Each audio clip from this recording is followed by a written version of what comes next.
You don't wake up one day and suddenly know your husband is lying to you. It starts small. With a glance that lingers too long on someone else. With a laugh that doesn't sound quite right when he answers his phone. With silence that fills the space between you like smoke. That's how it started for me. Marcus wasn't careless, he was calculated. Every move he made seemed rehearsed, his affection handed out in measured doses like it cost him something. For a while, I thought it was work stress. He had just made partner at his firm and was constantly on calls, out late, traveling more. I convinced myself that success was changing him, not infidelity. But even then, something inside me whispered that I was being naive. That the man who used to text me just to say he missed me now only replied in single-word answers for hours. That the kisses on my forehead were becoming routine, not romantic. It was the way he smiled when he thought I wasn't watching. Like someone who had a secret that made them feel powerful. That smile didn't reach his eyes anymore. It haunted me.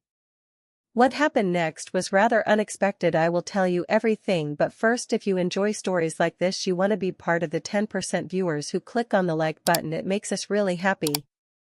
If you are yet to subscribe to our channel, kindly support us today by subscribing to this channel. This helps us to bring you more beautiful stories. The worst part was that I still loved him. Loved the version of him I had married. The man who cried during Pixar movies. Who left notes in my shoes before business trips. Who once drove 3 hours to bring me soup when I had the flu and my voice was gone. I mourned that man quietly, even as the version standing in our kitchen every night became a stranger I didn't recognize. I didn't want to be the jealous wife.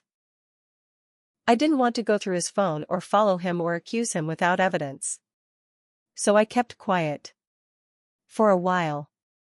I swallowed my suspicions like pills. Bitter and dry, scraping down my throat. But they didn't heal anything. They just built up in my stomach until the weight of it made it hard to breathe. I stopped sleeping well. Started double-checking receipts. Noticed he stopped wearing his wedding ring on client nights.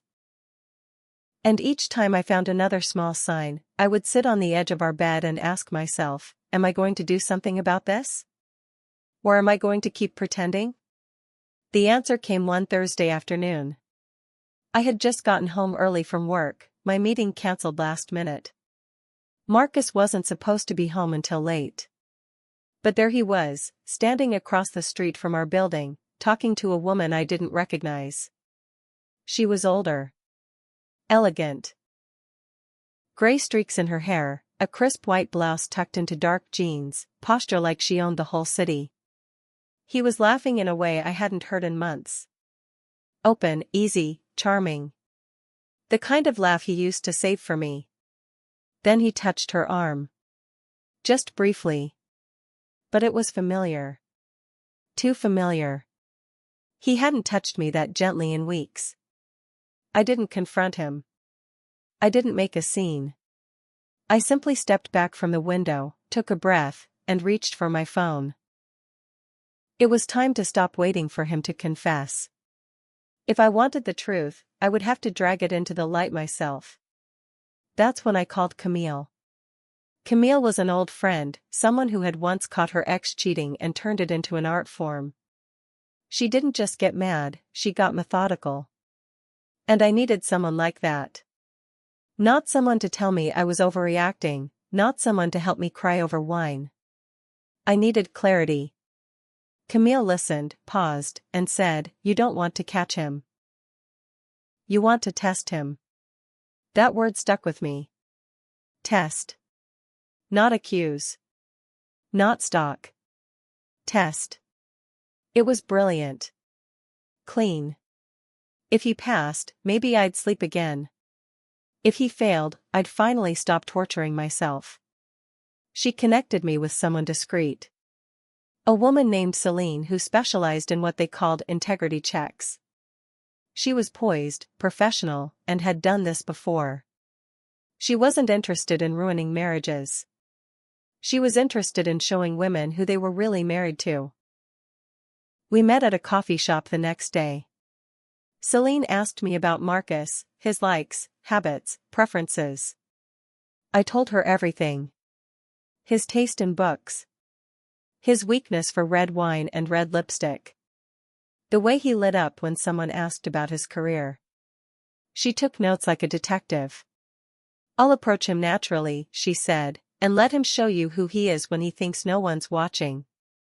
I sat there, stirring my tea, and realized I didn't feel anxious. I felt calm. Focused. In control. This wasn't revenge. This was revelation. And I was ready for it. The setup was simple. Celine would approach Marcus at a hotel lounge he frequently visited for networking nights. I had seen it on his calendar more than once. She'd play the part of a successful client, someone curious about his firm, someone who'd make it easy for him to flirt if he wanted to. And me? I would be across the room. Not hiding. Just present. Observing. I wanted to see it for myself. Not through a camera. Not through someone else's account. I needed to look into my husband's eyes and see if they still told me the truth. The night came. I dressed carefully. Not to compete, but to feel powerful. A navy jumpsuit. Red lipstick. Heels I hadn't worn since our anniversary. I took a deep breath before walking into the hotel lounge and spotted him instantly. He looked good. Too good. That sick feeling of betrayal curled in my stomach again. But I held my head high and took a seat where I could see everything without being seen. Celine was already there, seated 3 stools away. She glanced at me once, then turned toward him. He didn't recognize her, of course. That was the point. They started talking. Laughing. He leaned in. Bought her a drink. Touched her arm. I watched, frozen, as the man I married slowly unraveled every vow we'd ever made, one charming smile at a time. He never once mentioned me. Never once looked over his shoulder. When she asked if he was single, he said, technically, no. But it's complicated. I felt like I'd been punched in the chest. That was all the confirmation I needed. But I didn't storm out. I didn't cry. I stood, walked past them calmly, and whispered to Celine as I passed, "Introduce yourself to me in 10 minutes. And then, I waited for the perfect moment to end the charade, and him. I could feel the tension in the room shift the moment I walked back in. That's the thing people don't understand about betrayal, it makes you hyper-aware. Every glance. Every breath. Every flicker of discomfort on someone's face reads like Morse code. I sat at the edge of the bar closest to the lounge, ordered a glass of wine, and crossed my legs slowly, deliberately, like I wasn't watching my marriage dissolve 10 feet away. Marcus still hadn't seen me. His back was to the entrance, shoulders relaxed, drink in hand, laughing like a man without a single secret in the world. I watched the woman I'd hired, Celine, smile at him, tilt her head just slightly, and lean in. Not seductively. Just confidently. Her voice was soft but sure. I couldn't hear their exact words, but I knew his type. I'd studied it for 8 years. She was checking every box, and he was eating it up. The worst part? He looked happy. Genuinely. Happier than I'd seen him in months. Like the weight he carried at home evaporated in the company of a stranger. That stung more than the lie itself. Because it told me that the version of him I'd been mourning, the Marcus I fell in love with, wasn't dead. He was just reserving that part of himself for someone else now. And somehow, that betrayal felt sharper than infidelity. It wasn't just the cheating, it was the fact that he chose to give his best self to someone who hadn't earned it. Who didn't know his history. Who hadn't been there through the hard years, the late nights, the unpaid bills, the small victories. That woman was sitting across from him, sipping Cabernet, laughing at stories I'd heard 100 times. And I was sitting across the room, waiting to drop the curtain on his performance. 10 minutes passed. Then 12. Celine gave me a slight nod. It was time. I stood up, smoothed down my jumpsuit, and walked toward them with the kind of grace you only develop after your heart has broken so many times, you start to wear the cracks like armor. Marcus didn't notice me until I was nearly beside them. Celine turned slightly, feigning surprise, and said, "Oh. You must be," but I cut her off with a smile. Not a fake one. Not the brittle kind people force. No, this was the kind of smile that carried power. That said, I know exactly what's happening, and I've already won. I looked at Marcus. Your friend is lovely, I said, my tone light. 18 years your senior, maybe? Celine laughed, beautifully, effortlessly. Marcus, on the other hand, froze. Completely. He turned pale. His drink hovered in midair, hand tense around the glass. I could see it hit him in waves, confusion, recognition, panic. He tried to recover. But I wasn't interested in his scramble. I looked at Celine, extended my hand, and said warmly, "Thank you for helping me. I'm the wife. And you've done exactly what I needed." Her expression shifted just enough to let Marcus know the truth. She wasn't a stranger. She was the test. And he had failed it beautifully. He looked from me to her, mouth open, eyes wide, caught between fury and fear. "You set me up?" he asked, voice rising just enough for the nearby bartender to glance over. I tilted my head. "No, Marcus. I gave you a chance to show me who you really are. And you did. Congratulations." I turned to walk away, but he stood, grabbing my wrist, not hard, but firm. The kind of grip that said, "You don't get to leave like this." But he was wrong. I had every right. I looked down at his hand, then back at him, and said calmly, "Let go. Or I'll make a scene. And you know I can." He released me. I walked to the exit, back straight, heart pounding. Not because I regretted it. But because this was the beginning of the end, and I knew it. There was no going back from that moment. No amount of groveling, explanations, or half-hearted apologies could unsee what I had just witnessed. And more importantly, it couldn't erase how easy it had been for him to betray me. There was no hesitation in him. No pause. No inner conflict. Just curiosity and charm and casual deceit. That was the man I had shared a life with.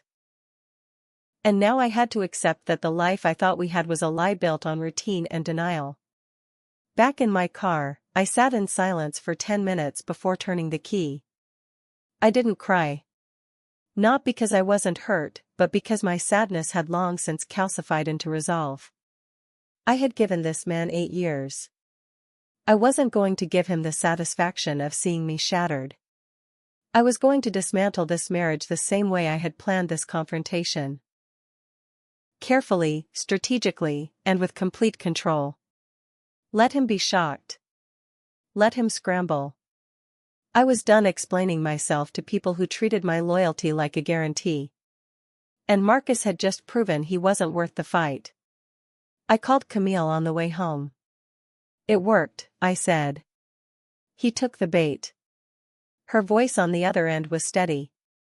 "And how do you feel?" I paused. Like I just found the exit to a house I didn't realize was burning down. She exhaled, like she'd been waiting for that answer. "Then you know what to do next." I did. I was going to walk away with grace, with dignity, and with proof. Because when people like Marcus get caught, they spin the story. They talk about emotional neglect. About pressure. About how they didn't mean to. But I had facts. And I had watched him walk straight into them, smiling. There's a kind of silence that follows betrayal, not the heavy, grieving kind, but something colder, sharper.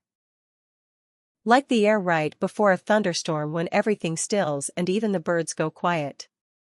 That was the silence I lived in for the next week. Marcus tried to act like nothing had happened, but the shift between us was unmistakable. He left for work at the same time. Came home with the same practiced sigh. Ate his dinner. Scrolled his phone. But there was a tension in his shoulders now. A second guessing in his eyes every time I looked at him for too long. He knew I knew. He just didn't know what I was going to do with it. And I liked it that way. Let him squirm. Let him sit in the discomfort of his own making. I wasn't going to scream or throw things or cry in front of him. That wasn't my style. No, I was going to exit this marriage with the same precision I used to build it, carefully, intelligently, and without leaving anything behind. I started with the finances. Quietly, of course. I opened a new account in my name at a different bank. Transferred a small amount at first, then more over the course of several days. I rerouted my paycheck, contacted the credit card companies, and made sure nothing was linked to our joint account anymore. I made copies of every important document, tax forms, insurance policies, loan agreements, and stored them in a folder at Camille's place. I didn't take everything. Just what was mine. What I had earned. What I was no longer willing to let him have access to. It felt like reclaiming pieces of myself, one paper at a time. I moved like a ghost through the house, smiling when I needed to, nodding at his boring stories, pretending I still cared about his late meetings. But underneath the surface, I was building my freedom brick by brick. Then came the evidence. Clarissa, my PI, sent over the footage from the lounge. Marcus laughing, leaning in, flirting. The part where he said, "It's complicated," when Celine asked about his relationship status. I watched it once. That was all I needed. Not because I was unsure of what I saw, but because it was so textbook, so predictable, it almost bored me. He didn't even try to resist. He welcomed the attention. Bathed in it. I wasn't angry at the woman, I was disgusted by him. It's one thing to fall out of love. It's another to pretend loyalty while auditioning replacements. I stored the footage in a secure drive, labeled simply for attorney. I didn't know if I'd need it in court, but I wasn't going to be caught unprepared. He had made his choice. Now I was making mine. The apartment search came next. I found a one-bedroom loft just outside the city, modern, clean, quiet. Nothing extravagant, but mine. I paid the deposit. Signed the lease. And began slowly moving my things in. Clothes first. Then books. Art from my office. Personal items that would go unnoticed for a few days. Camille helped. She drove the boxes while I kept the conversations light. We didn't talk about Marcus. We talked about what kind of furniture I'd buy. What color I'd paint the bedroom. How good it would feel to have a space with no secrets. "You're handling this like a CEO," she said once, watching me tape up a box of dishes. Not a woman scorned. I smiled. "That's the difference," I said. "I'm not broken. I'm done." The night before I planned to leave, Marcus surprised me. He brought home takeout from my favorite Thai place. Lit a candle.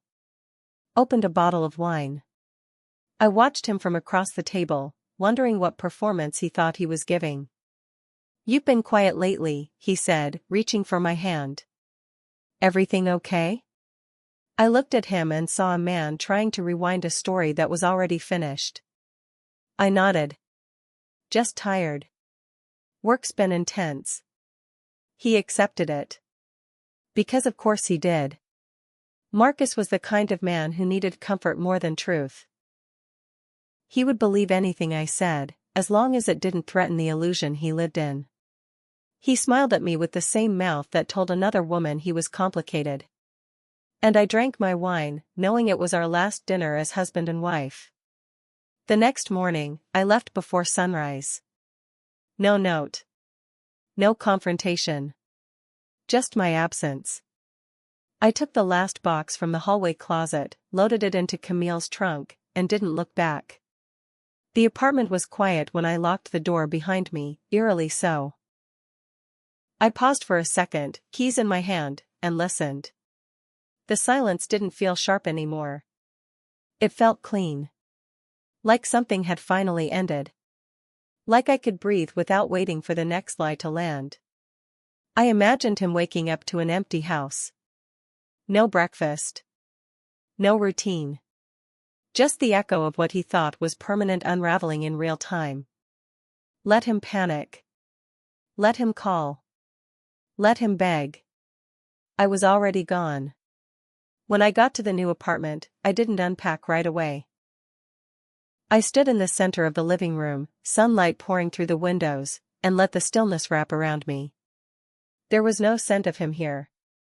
No reminders. No apologies etched into the walls. Just space. Freedom. A beginning. I poured myself a cup of coffee, sat cross-legged on the floor, and let the first tears fall, not from grief, but from release. It was over. The pretending. The second-guessing. The weight of loving someone who loved the version of me that made his life easier. I wasn't that woman anymore. I was something better. It didn't take long for Marcus to find me. 3 days, to be exact.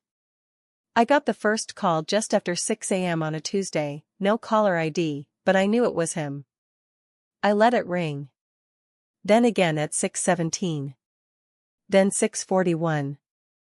By 7 a.m., I had 6 missed calls and 2 voicemails, both of which I refused to listen to. If he had something to say, he could say it in person. And not in some desperate, last-minute scramble to play the victim. I had spent 8 years listening to his words. I was done. Now I wanted to watch his actions. See how he handled being left without a warning, without a script. It was his turn to sit in the silence and wonder what part of the story he had failed to read correctly. He showed up outside my building that afternoon. I saw him from the window before he even had a chance to ring the buzzer, pacing, phone to his ear, suit slightly wrinkled like he'd slept in it. I didn't feel fear when I saw him. I didn't feel guilt. I felt something colder, curiosity. I wanted to see how he'd explain this to himself, how he'd rewrite the story so that he wasn't the villain. I watched as he looked up at the building, scanning the windows, and then I stepped away. I made him wait 20 minutes. Then I walked outside, calm and clean, dressed in a navy turtleneck and slacks, not a hair out of place. He turned, startled, and for a split second, I saw something flicker in his eyes, relief, maybe, or panic trying to wear a smile. "Where have you been?" he asked, voice strained like he'd rehearsed 1,000 softer openings but none of them fit the moment. I stood 3 steps away from him and crossed my arms. "Exactly where I wanted to be," I replied. He blinked, as if that was the last answer he expected. "You just left?" Without a word, he said, his voice pitching up. I tilted my head. "You mean like how you left our marriage months ago and pretended everything was fine?" The air between us cracked open. He opened his mouth, then closed it, his jaw working like he was chewing on a lie that wouldn't go down. "It wasn't like that," he muttered. "You ambushed me. That whole bar thing, who does that?" I almost laughed. "Ambushed you?" I repeated. "You mean I gave you a test, and you failed it spectacularly in under 10 minutes? He flushed, color rising in his cheeks. "That was entrapment," he said, voice louder now. "You planned it. You manipulated the whole thing to make me look bad." I took a breath, then stepped 1 inch closer. "You made yourself look bad, Marcus. I didn't put those words in your mouth. I didn't make you lie. I just watched you do what came naturally when no one was supposed to be watching." The silence that followed was heavier than anything I'd carried in our marriage. It was the weight of truth, finally standing between us with nowhere left to hide. He sighed and looked down. So that's it? You're just done? I looked at him carefully. Yes, I said. I was done the moment I saw you laughing like a man who'd already moved on. He rubbed the back of his neck, the way he always did when he was trying to look vulnerable. But we can fix this. We can go to counseling. I can explain. I shook my head slowly. I don't want your explanations. I want my peace.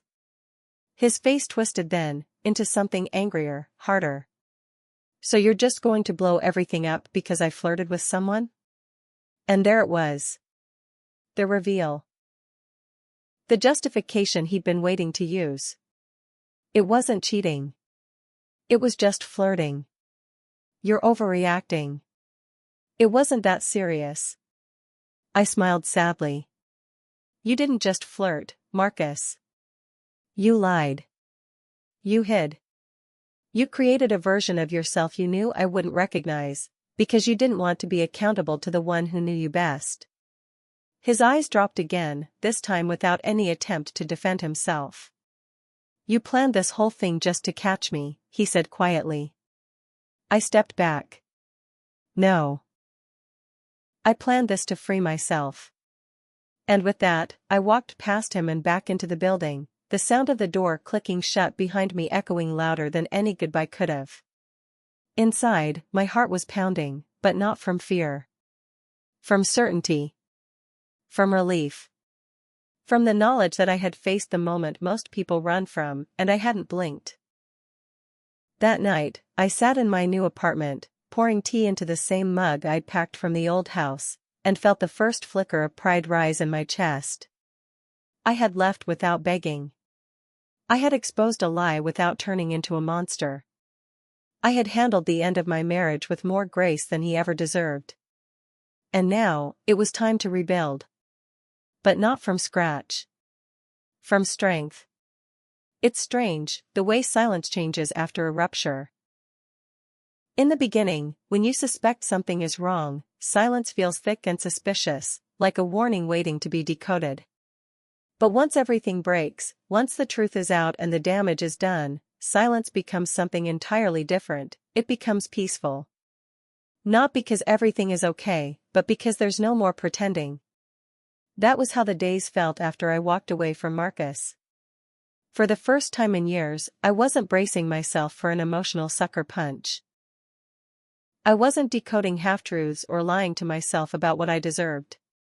I was alone, but I was free. And that freedom, though quiet and unfamiliar, was intoxicating. I found myself waking up without anxiety, cooking without listening for footsteps behind me, sleeping without the weight of suspicion pressing on my chest. My apartment was small, but every inch of it felt earned. Like it belonged to me in a way my marriage never had. But of course, nothing that dramatic happens without a ripple effect. The call started 3 days after Marcus showed up at my building. First from his sister, then his mother, and finally from a mutual friend who I hadn't spoken to in months. The tone was always the same, surprised, confused, a little patronizing. You should have talked to him first. Maybe it was just a misunderstanding. Marriage isn't perfect, you know. Each time I listened, I realized how conditioned people are to protect men like Marcus. Men who smile in public and rot in private. Men who do just enough to seem decent, just enough to convince others that the woman who leaves must be dramatic or damaged or both. I didn't bother defending myself. I didn't explain the recordings or the test or the countless emotional absences he left me with. I simply said, I'm not interested in discussing my marriage, and hung up. That was the new boundary. No one was entitled to my pain, especially not people who would rather preserve appearances than acknowledge betrayal. Still, the isolation hit harder than I expected. Not because I missed Marcus, but because leaving someone often means leaving behind a whole web of shared people. People who once celebrated your birthdays, sat at your table, exchanged Christmas cards. Some of them faded away quietly. Others made their disapproval loud. But a few surprised me. Friends who called just to say, "I'm proud of you," or "You don't owe anyone your story." Camille, of course, remained my rock. She was the one who dragged me out of the apartment for a drink when she noticed I hadn't changed out of sweatpants in 2 days. "You don't get to vanish," she said, nudging a cocktail in my direction. "You burned the bridge. Now walk across the ash like a queen." I laughed harder than I had in weeks. Not because it was funny, but because it was true. That night, I finally opened the envelope Clarissa had mailed me with the full report. I had avoided it, tucked it into a drawer like it might poison me if I touched it too soon. But now, with a clear head and no tears to fear, I spread the papers across the table. There it was in black and white, timestamps, photos, transcripts of the conversation between Marcus and Celine. Every flirty line. Every casual lie. Every choice he made that chipped away at the foundation of our marriage. I didn't feel sad reading it. I felt validated. Like I hadn't imagined the distance. Like I wasn't crazy for noticing the smile that didn't reach his eyes. I snapped a photo of one page, the one where he said he was technically married, but it's complicated, and saved it to my phone. Not to use against him. Just to remind myself, if I ever doubted again, why I left. In the weeks that followed, I started rebuilding more than just my home, I started rebuilding myself. I signed up for a pottery class, something I'd always wanted to try but never made time for. I started running again, just short distances, but enough to feel the ground under my feet and the air in my lungs. I read books without checking my phone. I went to the movies alone. I cooked meals just for me and lit candles on nights that didn't require a reason. And slowly, the ache of disappointment dulled. The shame of being deceived began to lift. I wasn't healing because I found closure. I was healing because I gave myself permission to keep living anyway. Then came the text from Marcus. It was brief. Just 2 lines, "I miss you. I made a mistake." I stared at it for a full 5 minutes before deleting it. No reply. No rage. Just absence. Let him sit in it. Let him live in the mess he made. I owed him nothing. Not forgiveness. Not comfort. Not access to the woman he discarded for a fantasy he couldn't even hold on to. He wanted me to soften. But I wasn't made of sand anymore. I was stone, and not the cold kind. The strong kind. The kind that survives storms. There's a moment, quiet, almost imperceptible, when you realize you're not just surviving anymore. You're living. Breathing without flinching. Smiling without faking. For me, it came one Sunday morning when I opened my eyes and felt nothing but peace. No dread about what mood Marcus would be in. No nervous check of my phone. No bracing for the next emotional withdrawal. Just stillness. Sunlight warmed the edge of my bed. A breeze moved through the curtains. I pulled the blanket tighter around me, not because I was cold, but because I could. It was the first time in years I didn't feel like I had to rush to please someone else, explain my stillness, or justify my rest. I didn't need to be needed. I didn't need to be forgiven. I just needed to be alone, and for once, it felt like a privilege, not a punishment. After leaving Marcus, people expected me to either collapse or reinvent myself overnight. As if women only have 2 settings after heartbreak, broken or reborn. But that's not how it worked for me. There was no dramatic haircut. No impulsive vacation. No Instagram captions about healing vibes. Just slow, steady reclamation. I took my time returning to the parts of me I had shelved during the marriage. The woman who loved spicy documentaries, who danced while cooking, who could lose herself in a bookstore for 3 hours. I stopped minimizing myself. Stopped apologizing for how much space I took up or how much silence I needed. I didn't go out looking for a new love story. I became one. The kind you don't rush through. The kind you underline, reread, and keep next to your bed because it makes you feel safe. I saw Marcus once more, by accident, about 2 months after I'd left. I was leaving a cafe with Camille, laughing about something ridiculous, when I spotted him across the street. He wasn't alone, he was walking beside a woman, not Celine, someone younger. I almost didn't recognize him. Not because he looked different, but because I didn't feel anything when I saw him. No rush of pain. No jealousy. Just detachment. Like watching a familiar scene from a movie I'd already seen a dozen times. He noticed me too.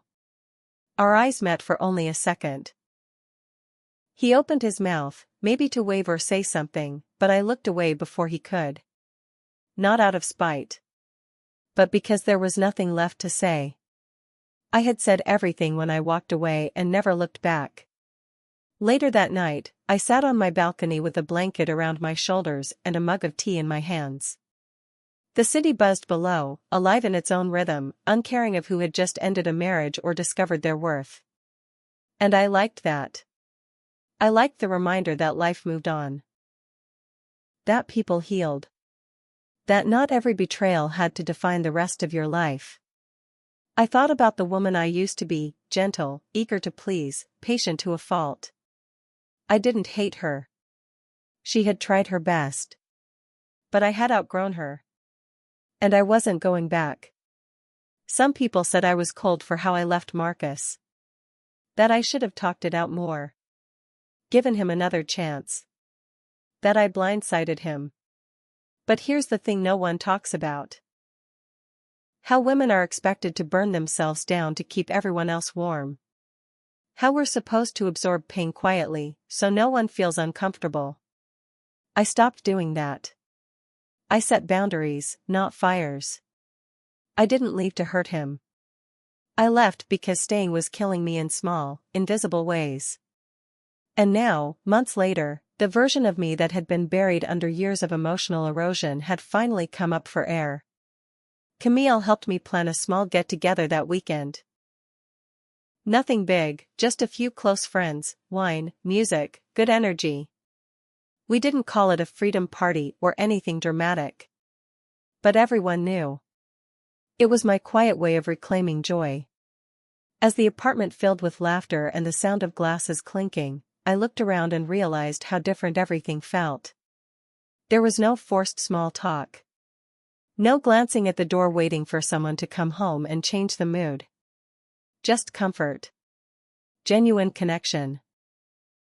People who saw me for who I was, not who I had to pretend to be in my marriage. As the evening wound down, Camille pulled me aside and handed me a small wrapped box. From all of us, she said. Inside was a delicate silver bracelet, engraved with 2 words, never again. I held it in my palm, eyes burning, not from sadness, but from recognition. Never again would I ignore my instincts. Never again would I shrink myself for someone else's comfort. Never again would I stay where I wasn't safe, seen, or celebrated. I fastened it around my wrist, and it felt like armor. Not because I was at war, but because I had finally learned how to protect my peace. Later, alone again, I stood in front of the mirror. For a long time I just looked at myself. Not searching for flaws. Not checking for signs of age or sadness. Just seeing myself, clearly, fully, with compassion. I wasn't broken. I wasn't bitter. I was awake. And in that reflection I saw a woman who had been tested and didn't just survive. She evolved. If you've ever had to choose between staying silent or saving yourself, then you already know, walking away isn't weakness. It's power. She didn't leave to hurt him. She left to find herself. And maybe that's the bravest thing a woman can do. If this story hit home for you, like, subscribe, and share it with someone who needs the courage to stop settling. Your peace is never too much to ask for. It's the bare minimum.